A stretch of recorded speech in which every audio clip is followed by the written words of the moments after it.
Coming up just hours ago, a panel of federal judges right here in El Paso voted to block Texas's new GOP favored House map from being used ahead of the 2026 midterms. We're going to bring you the latest reactions. Then next summer, the U.S. will co-host the World Cup, bringing the sport's top athletes and biggest fans to our shores. We're going to have more details on the announcement made by the White House. And it looks like we've already triggered our weather authority alert because of a storm system that could be producing some pretty decent rain chances for us, Robert. Monica, that's right. Between now and about evening on Thursday, we face the potential for heavy rain, even some thunder showers. I'm going to have your detailed forecast. We're live on KTSM 9+, and your news starts right now. Did that work?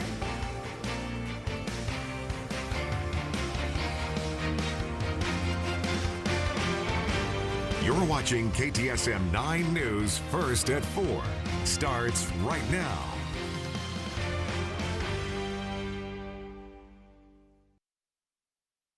The judges released an 160-page ruling, but the bottom line is very clear.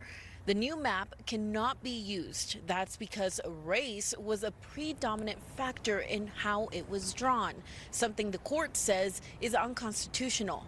And the timing mattered. The judges said the 2026 election isn't underway yet, so Texas can keep using the 2021 map without causing disruption. In the non-unanimous decision, the judges say there is, quote, substantial evidence that Texas racially gerrymandered the 2025 map. The court pointed to a letter from the U.S. Justice Department and pressure from the Trump administration saying both pushed the state to change districts in ways based on race, not just politics. The ruling also notes this has national implications because the new map would have created 5 Republican-leaning districts at a time when control of the U.S. House is extremely close.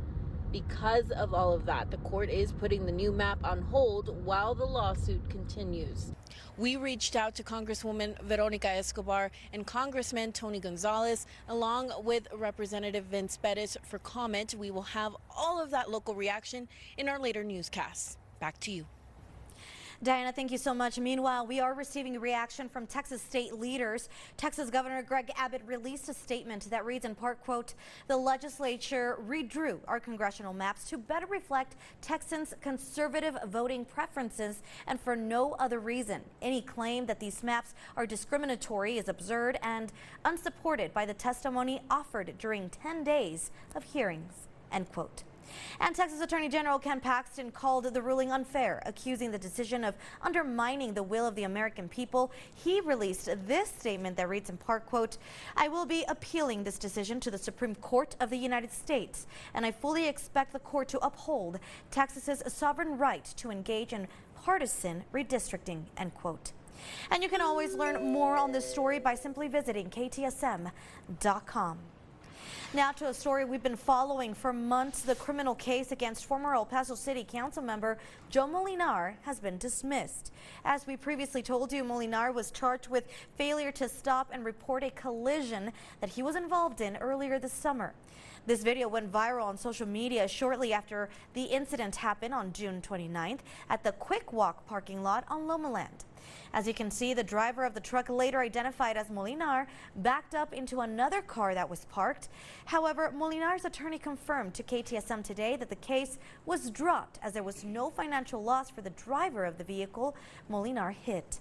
Now, Molinar did serve a single term on the city council from 2021 to 2025. All right, let's go ahead and take a little break here from today's news headlines and talk about the other headline that everyone is concerned with, and that is our weather. So as you're taking a look outside, you're seeing those stratus clouds. Does look a little gloomy out there. Chief Meteorologist Robert Perez has just triggered that weather authority alert. And Robert, you're telling us rain is on the way. Rain is on the way, and in addition to that, Monica, I'm concerned about the stability late Wednesday night into early to midday Thursday. We could get some strong thunder showers out of this system.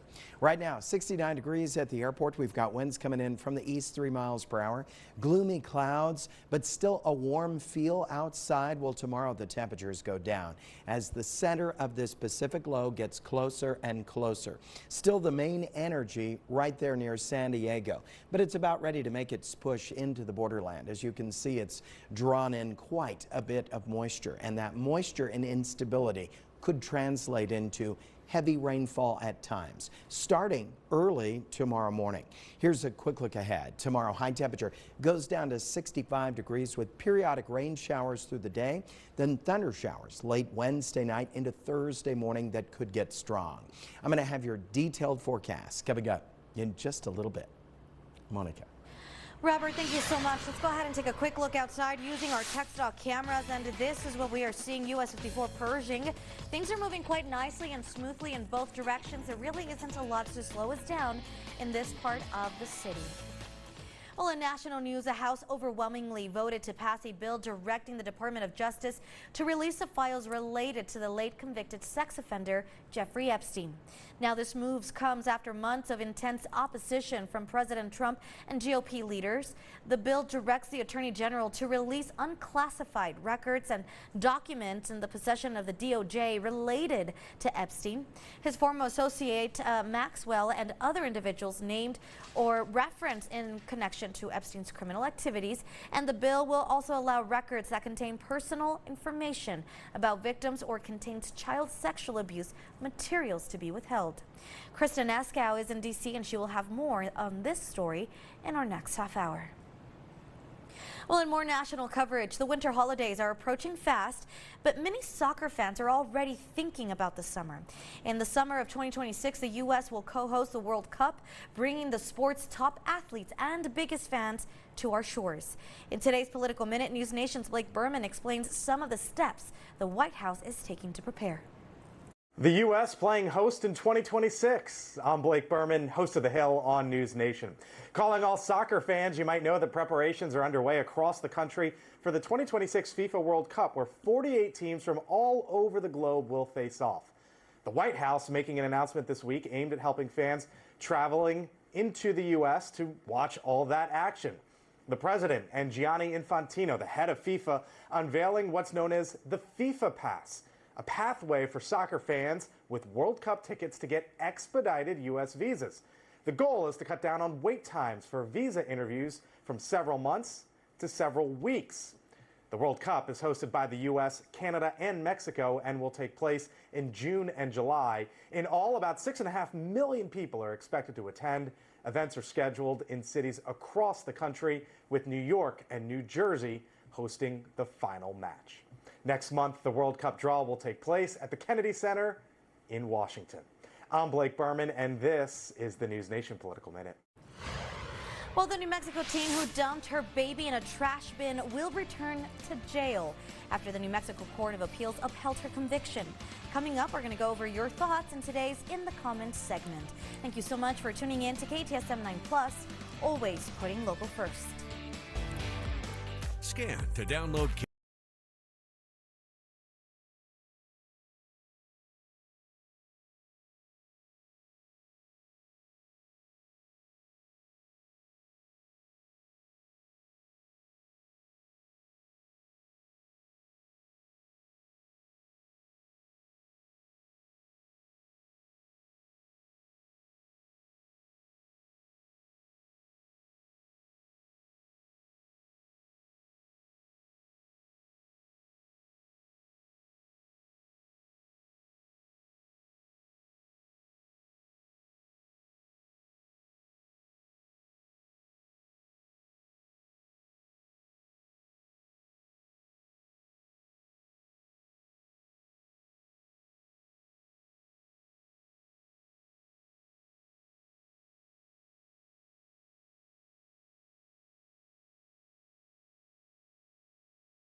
Tickets on sale now.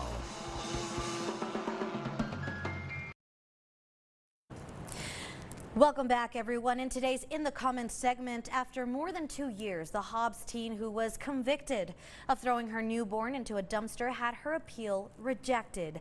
Nearly 4 years ago, Alexis Avila was sentenced to 16 years behind bars after a jury found her guilty of child abuse and attempted first-degree murder. In 2023, she appealed her conviction, claiming she did not get a fair trial because the jury instructions were confusing and her attorney did not bring up insanity as a defense. The State Court of Appeals rejected those arguments. Now, we did share the story all over our social media pages, and a lot of you had some thoughts you definitely wanted to share with us. So we're going to start off with Heather Bryant, who writes, here's a question. Where were her parents in this whole thing? If they were paying attention, they should have seen something and should have been there for her. Meanwhile, Patrick Moran writes, so if she came from a good family, why was she so afraid to inform her own parents she was pregnant? I could talk with my parents about anything, especially something very important as this. And Angelica Mendoza shares, I was afraid she would walk. Something is better than nothing. Now, as you may remember, Avila was originally released pending her appeal. However, now that it's been rejected, the DA says she will be brought back into custody. And here at KTSM, of course, we value your opinion and we definitely want to hear more from you. So make sure you're following us on all of our social media platforms to keep in touch with us through the comments. Well, an event here in El Paso is bringing in fashion designers and models from across the nation. Up next, Jackie Garcia, CEO of Bazaar Models, joins us live with those details. Stay with KTSM 9+.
But two locations. Two locations, one great name.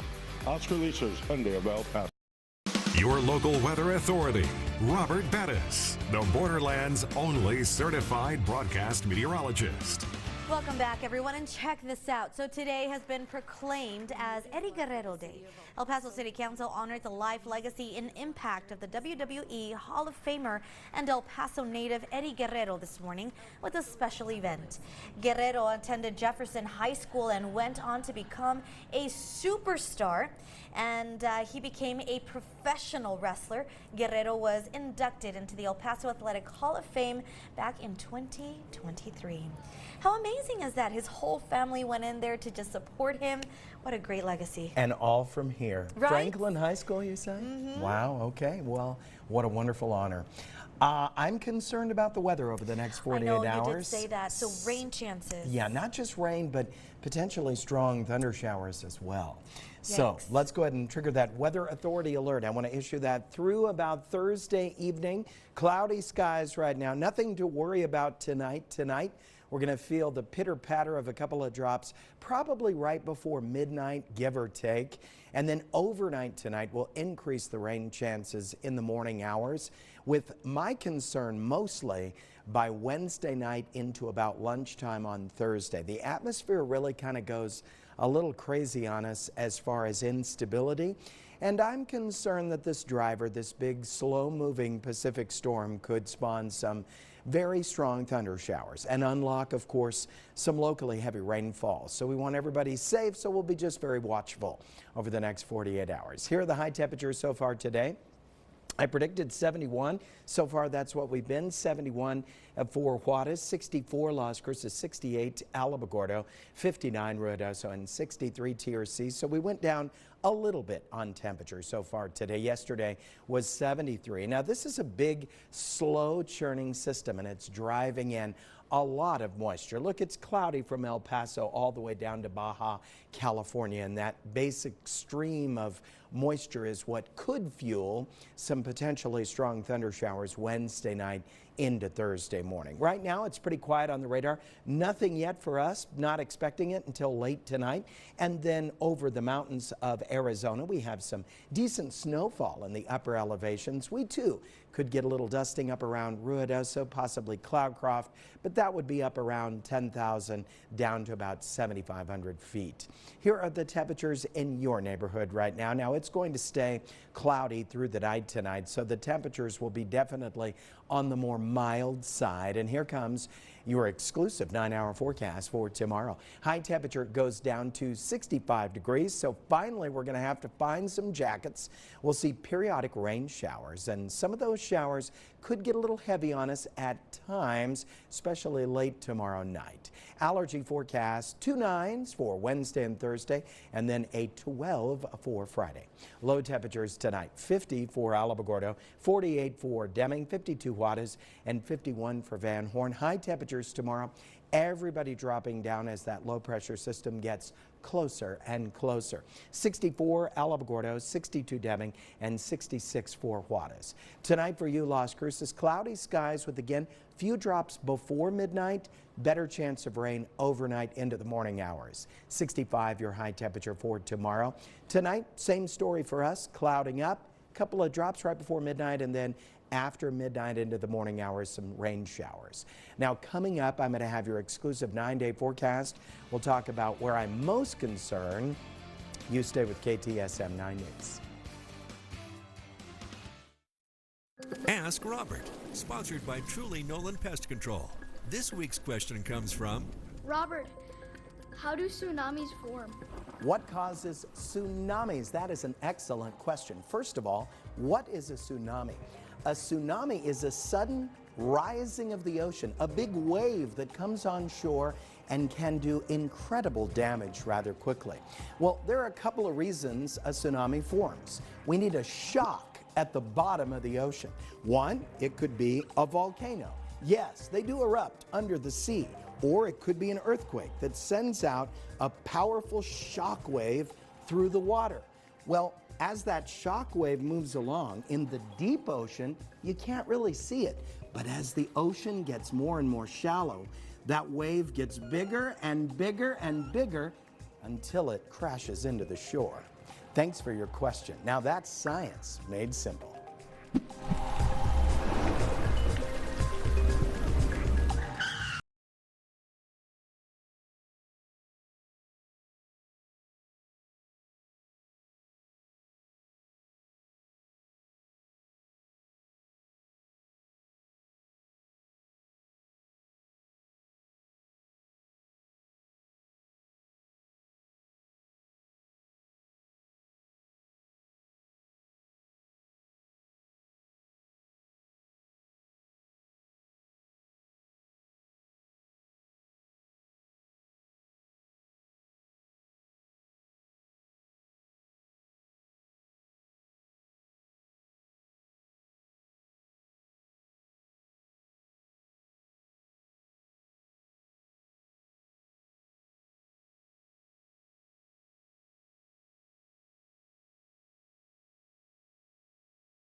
media.com.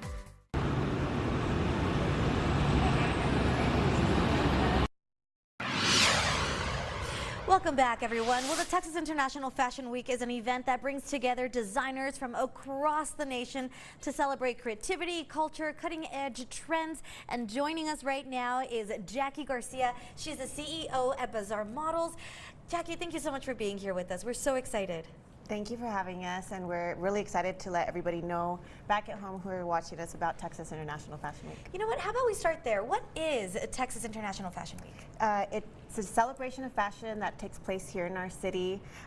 We work collaboratively with several different designers that come in internationally into our hometown city here in El Paso, and we get to see all the wonderful and beautiful trends that are in style.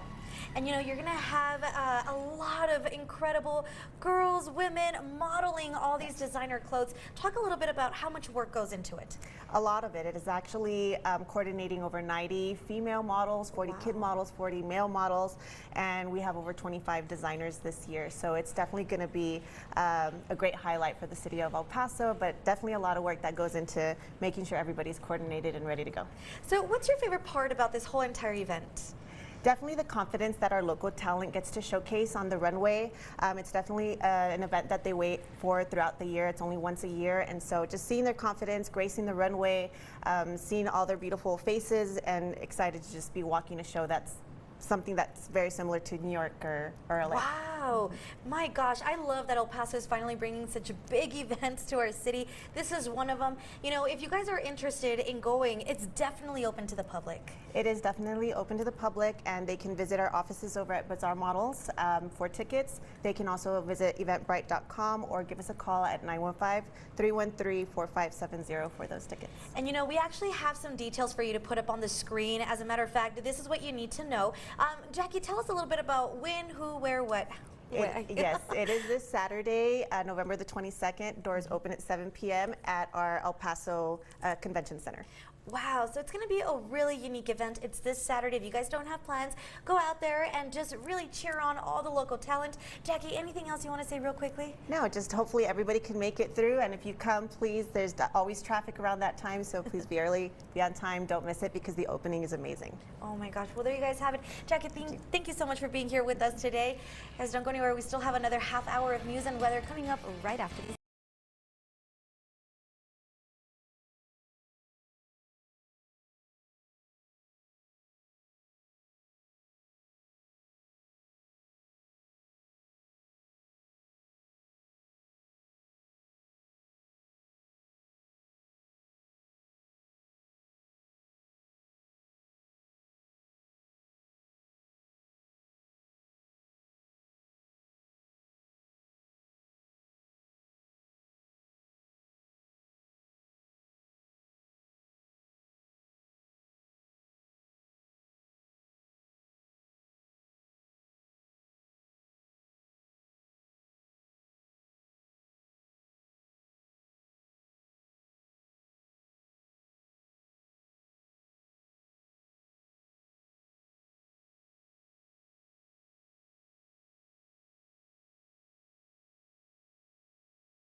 2026 CRVs. Honda was named Kelley Blue Book America's best value brand. Visit 1490 Lee.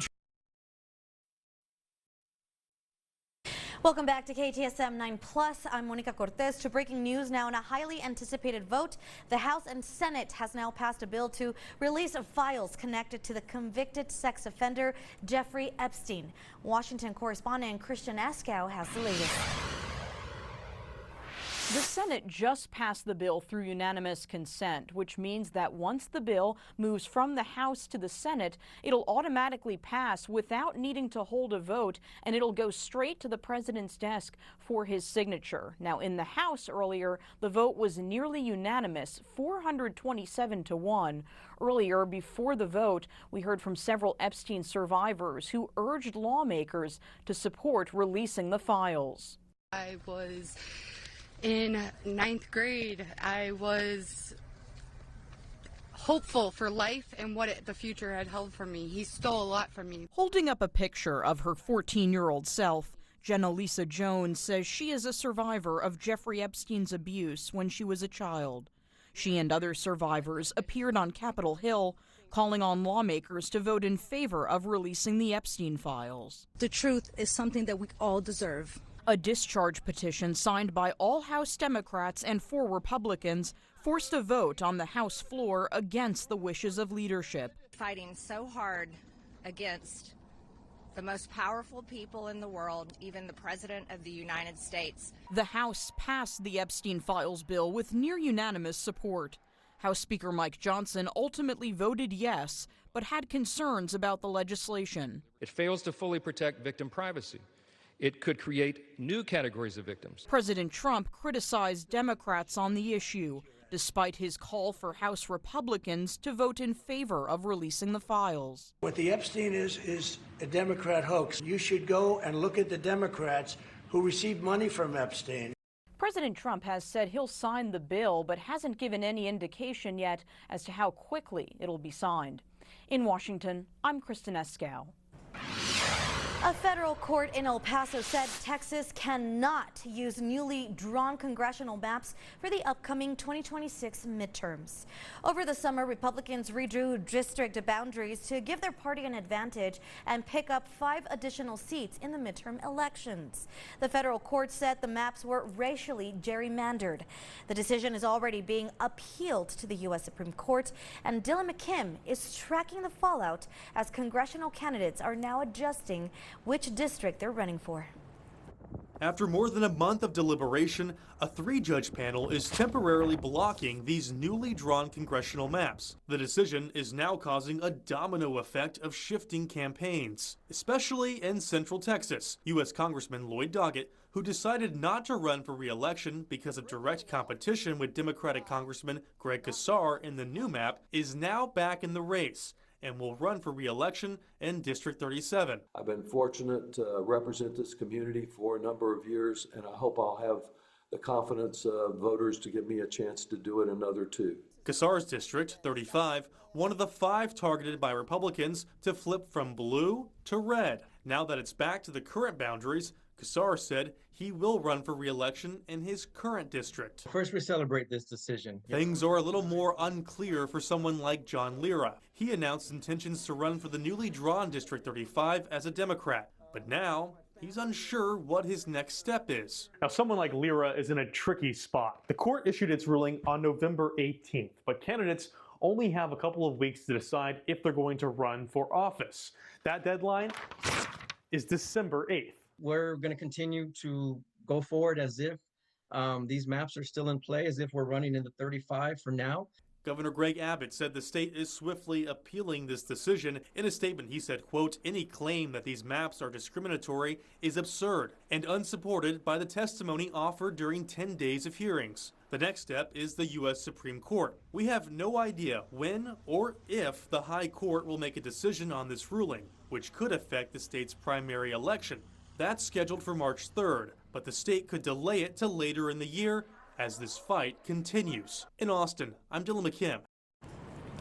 And in order to move the date back of the primary, it would take an act from the Texas legislature. We did reach out to the Texas Secretary of State's office to ask if the ruling would impact the primary date, but we did not hear back. Meanwhile, El Paso Water is set to begin their budget process this week. The board is set to meet this Thursday to present budget priorities and proposed rates. EP Water says any changes made will go into effect May 1st if they are approved in January. Now, members of the public can sign up to speak in person and have an opportunity to give public comment on the proposed budgets and rates. And for more information, you can always visit KTSM.com. Well, over in New Mexico, after more than 2 years, a Hobbs teen who was convicted of throwing her newborn into the dumpster has had her appeal rejected. Nearly 4 years ago, Alexis Avila was sentenced to 16 years behind bars after a jury found her guilty of child abuse and attempted first-degree murder. In 2023, she appealed her conviction, claiming she did not get a fair trial because the jury's instructions were confusing and her attorney did not bring up insanity as a defense. The State Court of Appeals rejected those arguments. We're very happy that we got a good result in this case. It was our position all along that this defendant had a fair trial. She was convicted by a jury of her peers, and that conviction should stand. So we're very happy with the result today. Now, Avila was released as her appeal made its way through the courts, but the DA says they will file a motion to revoke that release. And in developing news, an El Paso jury found a man guilty of sexually assaulting a child. According to the El Paso County District Attorney's Office, 54-year-old Edwin Perez was convicted of aggravated sexual assault of a child last Friday and was sentenced to 10 years in prison. This was from an incident back in 2022 where the victim reported to a school counselor that she had been assaulted by Perez several years earlier at a sleepover at his house. At the time of the assault, the victim was only 9 years old. All right, let's go ahead and take a brief pause from all of today's top headlines and talk about the weather, because you know what? We are in for some pretty big changes this evening going into the rest of the week. Chief Meteorologist Robert Bettis is standing by. Robert, you triggered that weather authority alert. I did, and I'm especially nervous about late Wednesday night, tomorrow night into Thursday about midday. And I'll explain why. Right now, temperature is 69 degrees at the International Airport. The dew point 37. The cloudy skies looks gloomy. Looks cooler outside than it actually is. We made it to 71 so far today. 71 Juarez, 64 Las Cruces, and 67 for Demi. This specific low pressure system is on approach, and it's drawing a tremendous amount of moisture up across Mexico into the borderland. When that gets a little closer and the energy waves hit, we're going to see the rain. Now tonight, just a few drops before midnight, not a major deal. As we cruise into the morning hours, yes, the chance of more moderate rainfall increases, but I'm concerned about Wednesday night into lunchtime Thursday as the atmosphere becomes very unstable. I'll have your detailed forecast coming up in just a little bit. Monica. Robert, thank you. Now to a story we've been following for months. The criminal case against former El Paso City Council member Joe Molinar has been dismissed. Now, as we previously told you, Molinar was charged with failure to stop and report a collision that he was involved in earlier this month. Now, or this summer, I should say. This video went viral on social media shortly after the incident happened on June 29th at the Quick Walk parking lot on Lomanland. As you can see in this video, the driver of the truck, later identified as Molinar, ended up backing up into another car that was parked. However, Molinar's attorney confirmed to KTSM today that the case was dropped as there was no financial loss for the driver of the vehicle he hit. Molinar did serve a single term on city council from 2021 to 2025. Well, the man in charge of FEMA, David Richardson, is leaving after only 6 months. Richardson said that he agreed to be acting administrator through hurricane season when others wouldn't, and now he can leave for other opportunities. FEMA spokesperson says FEMA's chief of staff, Karen Evans, will take over on December 1st. Now, back in July, lawmakers criticized FEMA's handling of the catastrophic floods in Texas during the July 4th weekend. The floods killed at least 136 people, including more than 24 children and counselors at a sleepaway summer camp for girls. Democrats scrutinize Richardson's whereabouts. At the critical moments in the search and rescue, and you did not even show your face for more than a week after the flood. I was in constant communication with the state of Texas, DHS, and the White House handling the disaster immediately when I found out. Now, Richardson says he was on his way to Gettysburg with his kids when he heard about the flooding and worked the phone for the next 4 days. He previously said he returned to Washington on the day after the flooding. Well, coming up, El Paso rejects Texas Gas Service's proposed rate hike. We go over to social media pages and see what you have to say in our In the Comments segment. Thank you so much for tuning in to KTSM 9+, always putting local first. Scan to download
Easy sour thing.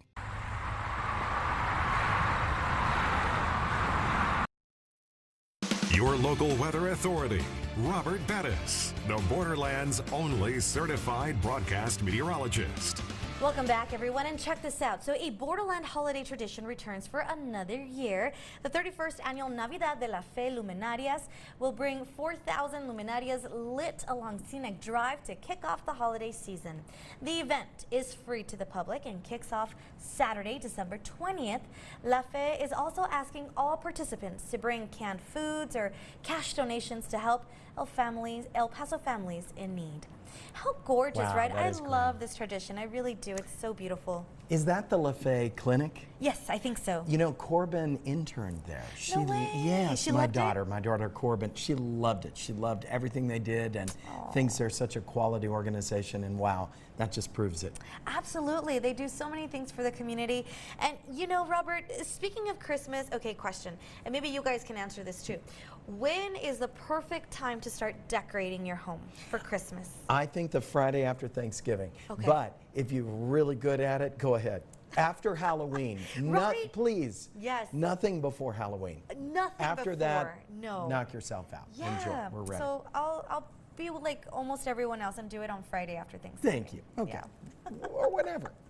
Let's take a look outside. Gosh, this cloud cover is starting to put me in the holiday spirit. Now we just need some chilly winds and rainfall, and we may get that. Plenty of it. In fact, even thunderstorms. KTSM has issued a weather authority alert, especially for the potential for strong storms late Wednesday night through about midday on Thursday. So we want everybody ready for those potential storms. Rain-wise, we're looking good this year. 9.01 at the airport officially, and then we should be at 7.95. So we're tracking above normal. Here's a look in Ruidoso right now. We've got cloudy skies up there. It's still dry at this point. They could actually see a very light wintry mix by late Wednesday night up in the very upper elevations above about 7,500 feet up there. Nothing major, but nonetheless a little winter-like weather. 54 is the temperature right now. Nothing winter-like about that 54. So far today, in spite of the clouds, 71 at the airport, 67 Deming, and 63 TRC. Satellite radar composite. Now, nothing to worry about tonight. Cloudy skies tonight. If anything, I think right before midnight or so, we'll get a couple of drops of rain. Past midnight into the morning hours, we're going to see an increased chance of rain showers. But again, I've triggered that alert mainly for Wednesday night into about lunchtime on Thursday, when the atmosphere becomes incredibly unstable. And with it, we face the potential for strong thunder showers that could unlock some brief heavy rainfall. That would be early in the morning on Thursday, and it's rare to get thunderstorm chances in the morning. Here's your 9-hour forecast for tomorrow. Cloudy skies with periodic rain showers coming and going. That high temperature goes down to 65 degrees for our Wednesday. Allergy-wise, 9s for the next couple of days, popping up to 12 on Friday. 50 your low temperature tonight for Las Cruces, with again a few drops before midnight with some early morning rain possible. 65 your high temperature tomorrow. You'll be very close to El Paso on temperature. 52 low tonight, very mild because of the cloudy skies. And then tomorrow, 65 with again periodic scattered rain showers. Now, only KTSM gives you 9 full days of weather. On Thursday, especially late Wednesday night, that's when the main energy of the storm passes over El Paso. That's when the atmosphere really shoots up on its instability. So between late Wednesday night and midday Thursday, this is what I'm watching that concerns me. 60 the high temperature by late Thursday night. It all clears out. Friday, gorgeous 67, 75 Saturday. I've altered Sunday. I do believe we'll be a little windy at times. I think we're going to be cloudy and 68 with a slight chance at this point of a couple of drops. That's about all. Back to sunshine Monday and Tuesday, and a little windy on Thursday. Monica. Robert, thank you so much. Let's go ahead and take a quick look outside using our tech stock cameras. Up here we have I-10 Mesa on the west side, where you can see things are moving quite nicely in both directions. Not a lot to slow us down. Then we move on over to I-10 Viscount, where you're also seeing traffic moving smoothly in both directions. You do have a little bit more congestion on the east side at this hour in this particular area, but other than that, no major delays that we can see. Well, on Monday, Texas Gas Services proposed a 27% rate increase, which would translate to about $10 to $14 more on your monthly bill. City Council members made their position clear, voicing concerns about the impact on families and formally opposing the request at the local level. Right now, different regions pay different rates. The company is asking to merge all those service zones into one big statewide structure. Texas Gas Service says that would change. That change would then let them to spread out costs and help improve reliability. But city officials pushed back, saying that under this plan, El Paso could actually end up paying more than other communities.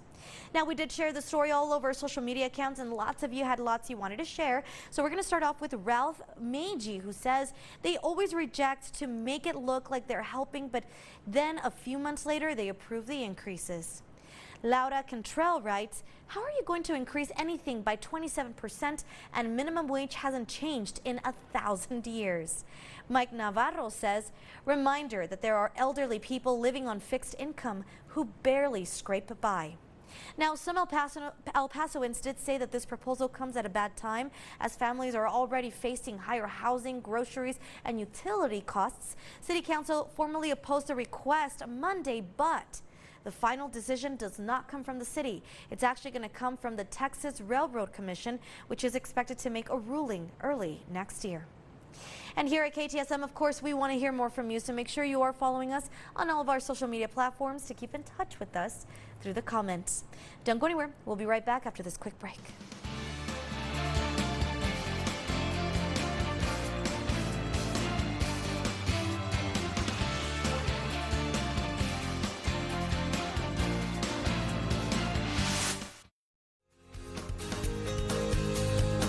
Más Las Cruces.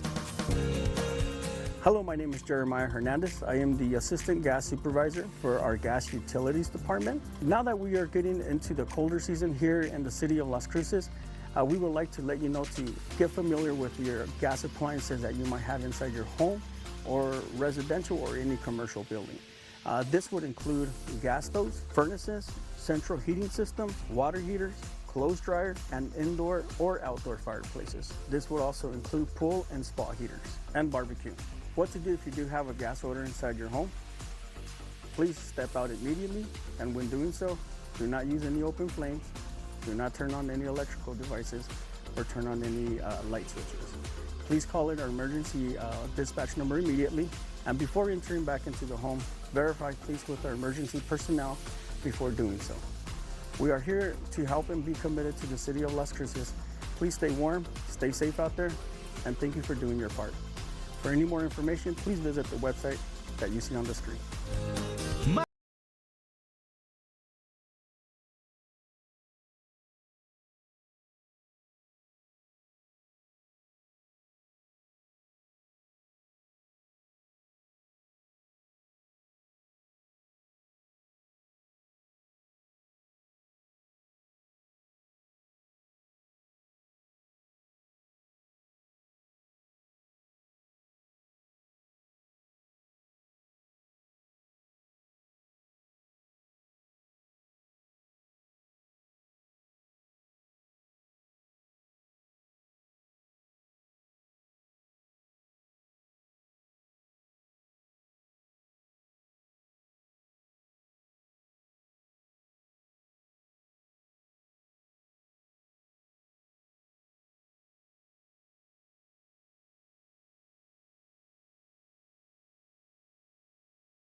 so.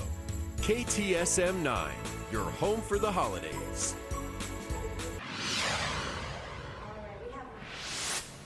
All right, here's the last look at the forecast. Tomorrow, we'll have cloudy skies. We'll have periodic rain showers, 65. The high temperature as we cool down.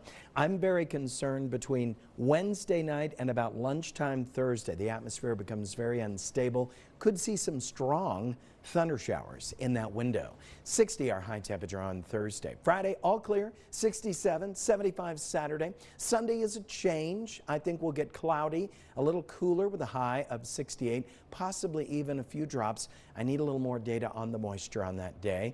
Monday, beautiful. Tuesday, sunny. Wednesday, 72.